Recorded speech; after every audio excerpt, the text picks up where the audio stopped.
Magandang tanghali guys.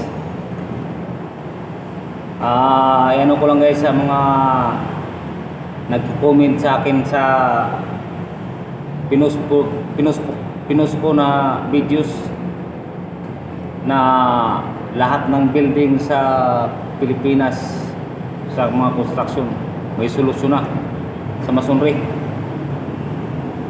Yung mga tiles, ang mga kapak, lahat. Yan guys, may nag-comment sa akin na ang tiles kakapak daw talaga.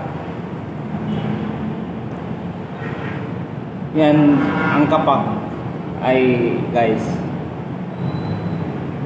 nasa paggawa lang yan.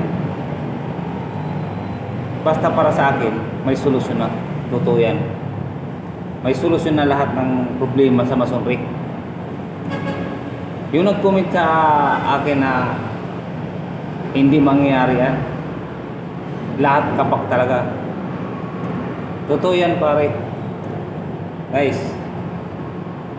may solusyon na sa problema ng building sa mga parte ng masonry.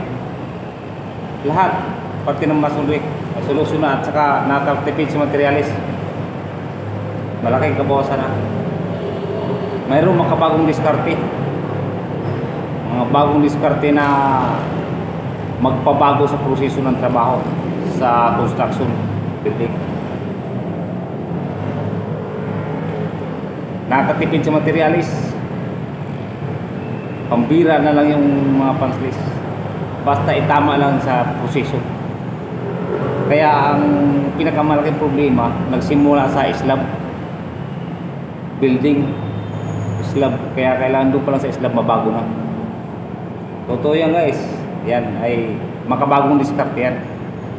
Iba na ngayon yung mga ginagawa, kasi yung iba mga nung araw pa ng mga diskarte, kaya hanggang ngayon ang problema nandun pa rin, paulit-ulit ganun yan guys. Kaya yung sa nag-comment sa akin, maraming salamat.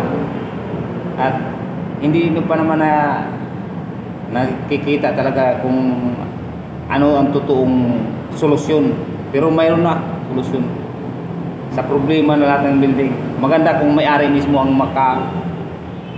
mag-comment, ipakita ko sa inyo kung paano ang proseso pagpatrabaho. Kasi ang problema ng building nagsisimula sa slab. Yan ang hindi nakikita ng may-ari o mga PM, PIC. Hindi nila yan naintindihan. Mayroong makabagong diskarte. Yan po, sa akin lang po yan. Totoo yan, hindi biro. Bye bye.